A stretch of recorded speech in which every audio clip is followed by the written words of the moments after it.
Hey guys, Rex here. In Congress, July 4th, 1776, the unanimous declaration of the 13 United States of America.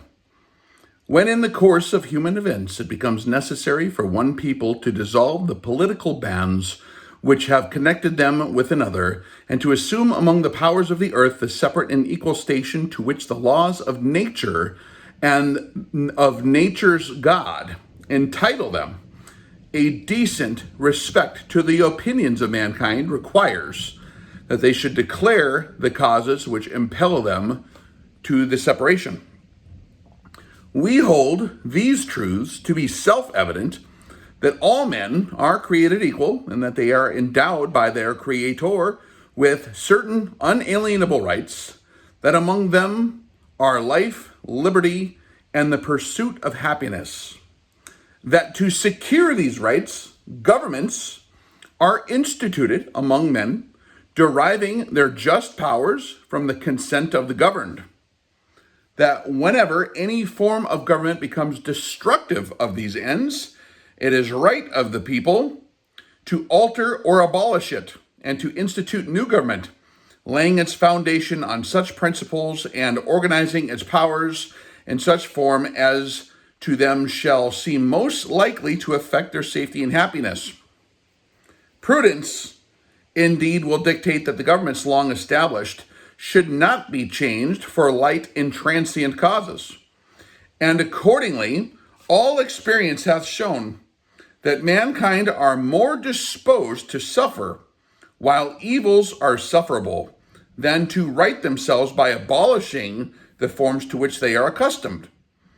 But when a long train of abuses and usurpations, pursuing invariably the same object, evinces a design to reduce them under absolute despotism, it is their right, it is their duty to throw off such government and to provide new guards for their future security. Such has been the patient sufferance of these colonies, and such is now the necessity which constrains them to alter their former systems of government. The history of the present King of Great Britain is a history of repeated injuries and usurpations, all having in direct object the establishment of an absolute tyranny over these states. To prove this, let facts be submitted to a candid world. He has refused his assent to laws the most wholesome and necessary for the public good. He has forbidden his governors to pass laws of immediate and pressing importance, unless suspended in their operation till his assent should be obtained. And when so suspended, he has utterly neglected to attend to them. He has refused to pass other laws for the accommodation of large districts of people, unless those people would relinquish the right of representation in the legislature, a right inestimable to them and formidable to tyrants only. He has called together legislative bodies at places unusual, uncomfortable, and distant from the depository of their public records, for the sole purpose of fatiguing them into compliance with his measures. He has dissolved representative houses repeatedly for opposing with manly firmness in his invasions on the rights of the people. He has refused for a long time after such dissolutions to cause others to be elected, whereby the legislative powers incapable of annihilation have returned to the people at large for their exercise, the state remaining in meantime exposed to all the dangers of invasion without form and convulsions within. He has endeavored to prevent the population of these states, for that purpose obstructing the laws of naturalization of foreigners, refusing to pass others to encourage their migrations hither, and raising the conditions of the new appropriation of lands. He has obstructed the administration of justice by refusing his assent to laws for establishing judiciary powers. He has made judges dependent on his will alone for their tenure of their offices and the amount and payment of their salaries. He has erected a multitude of new offices and sent hither swarms of officers to harass our people and to eat out their substance. He has kept among us in times of peace standing armies without the consent of our legislatures. He has effected to render the military independence of and superior to the civil powers. He has combined with others to subject us to a jurisdiction foreign to our Constitution and unacknowledged by our laws, giving his assent to their acts of pretended legislation.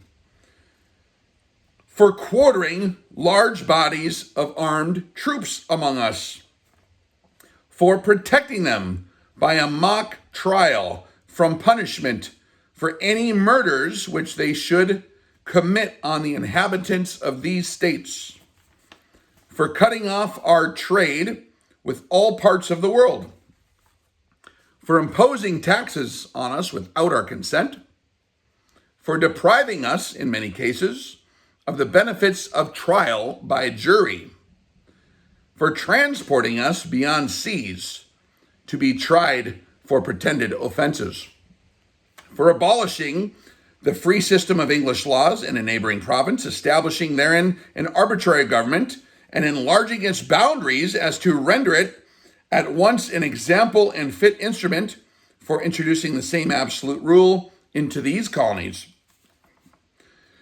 for taking away our charters, abolishing our most valuable laws, and altering fundamentally the forms of our governments, for suspending our own legislatures and declaring themselves invested with power to legislate for us in all cases whatsoever. He has abdicated government here by declaring us out of his protection and waging war against us. He has plundered our seas, ravaged our coasts, burnt our towns, and destroyed the lives of our people. He is at this same time transporting large armies of foreign mercenaries to complete the works of death, desolation, and tyranny already begun with the circumstances of cruelty and perfidy scarcely paralleled in the most barbarous ages, and totally unworthy the head of a civilized nation. He has constrained our fellow citizens taken captive on the high seas to bear arms against their country, to become the executioners of their friends and brethren, or to fall themselves by their hands. He has excited domestic insurrections among us. He has endeavored to bring on the inhabitants of our frontiers, the merciless Indian savages who know no rule of warfare, is an undistinguished destruction of all ages, sexes, and conditions. In every stage of these oppressions, we have petitioned for redress in the most humble terms. Our repeated petitions have been answered only by repeated injury. A prince whose character is thus marked by every act which may define a tyrant is unfit to be the ruler of a free people. Nor have we been wanting in attentions to our British brethren. We have warned them from time to time of attempts by their legislature to extend unwarranted jurisdiction over us. We have reminded them of the circumstance of our emigration and settlement here. We have appealed to their native justice and magnanimity as we have conjured them by the ties of our common kindred to disavow these usurpations, which would inevitably interrupt our connections and correspondence. They too have been deaf to the voice of justice and of consanguinity. We must therefore acquiesce to the necessity which denounces our separation and hold them, as we hold the rest of mankind, enemies in war, in peace, friends. We, therefore, the representatives of these United States of America in General Congress, assembled, appealing to the Supreme Judge of the world for the rectitude of our intentions, to do in the name, by the authority of the good people of these colonies, solemnly publish and declare that these united colonies are, and of right, ought to be free and independent states, that they are absolved from all allegiance to the British Crown, and that all political connection between them and the state of Great Britain is and ought to be totally dissolved, and that as free and independent states, they have the full power to levy war, conclude peace, contract alliances, establish commerce, and do all other acts and things which independent states may of right do. And for the support of this declaration, with a firm reliance on the protection of divine providence, we mutually pledge to each other our lives, our fortunes, and our sacred honor.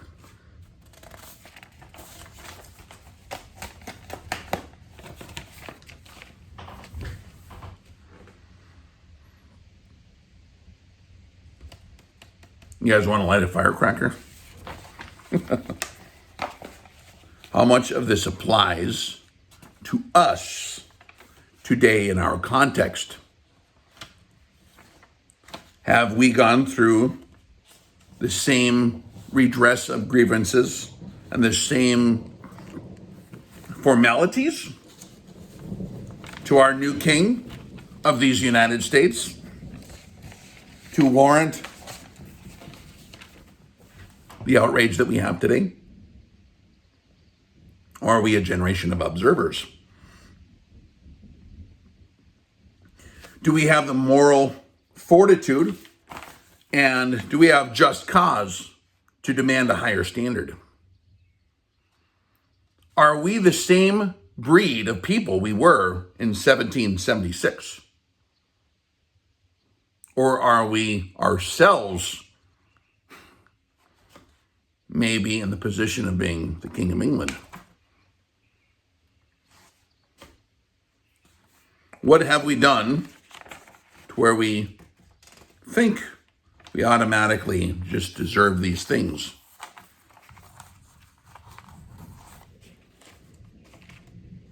Do we live up to the same standards we did at the time to ask for divine providence to assist us in our efforts?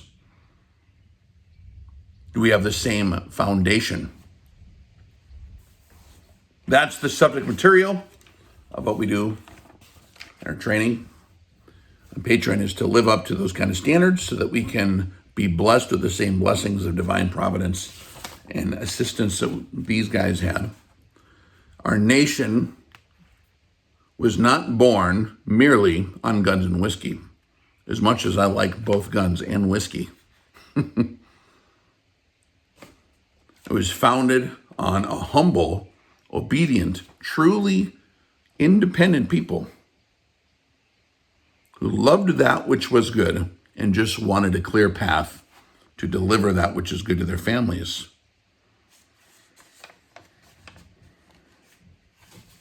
If we want higher standards from our leaders, we have to ourselves display higher standards in our own affairs and lives. And that is the message for today. If you want to join us on Patreon, I'll leave links below. Thank you for supporting the operation. You guys keep it real and remember what's truly important and what the foundation of all our blessings truly is, if you want those blessings to continue into the future. And with that, Rex out.